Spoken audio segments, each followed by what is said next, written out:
What our main goal is, we always try to make everything as digital as possible. Because once you make something digital, you can really expand on it or delete from it and take away and do whatever you want, and then you can go back to square one if you don't like it.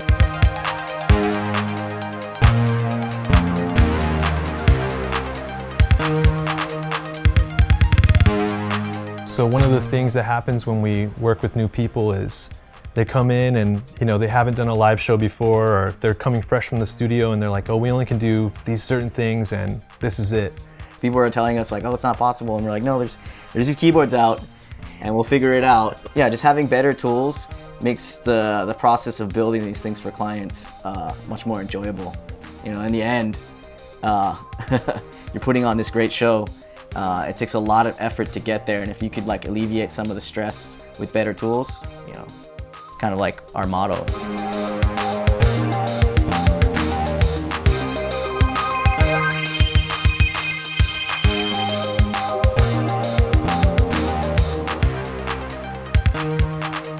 Here we are at the Nerdmatics studio in Los Angeles. This is a typical day in the life. This is one of our setups. This is a S61, a Machine Mark III, a Machine Jam. To my right over here, I have an iPad running Lemur with one of our custom templates for song selection and effects. We're going to be demoing our live setup for Majid Jordan. This is for their current tour. So what I'm doing right now is I'm going over to the effects page. I'm going to select the synth stab that we're hearing.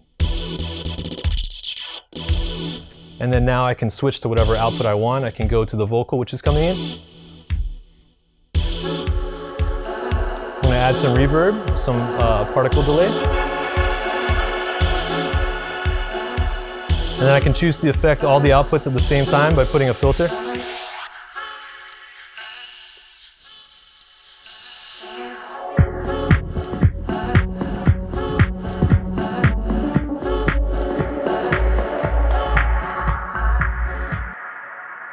The cool thing that we really like to do is to be like, oh, you can actually like cut up these samples, you can affect the lights and video, you can add audio effects, you can do multiple outputs. And being able to explain this to people and have them just slowly realize in front of you like, wow, like there actually is a lot more that we can do live than we were thinking. And just realize that once you go digital, you really are limitless. And you can kind of, all these little things and ideas that you have in your mind, you can do it now. Once you basically have the tools to go digital, you can just kind of elaborate as much as you want. Yeah, I think like one of the major rewards for like the line of work that we do is watching the performer or the client that we're working for suddenly realize like, hey, this is more than what I thought my show could be. This is more than what I expected to do. But I'm having a good time doing this, and you only can do that with like, working with a good partner and having awesome tools at your disposal.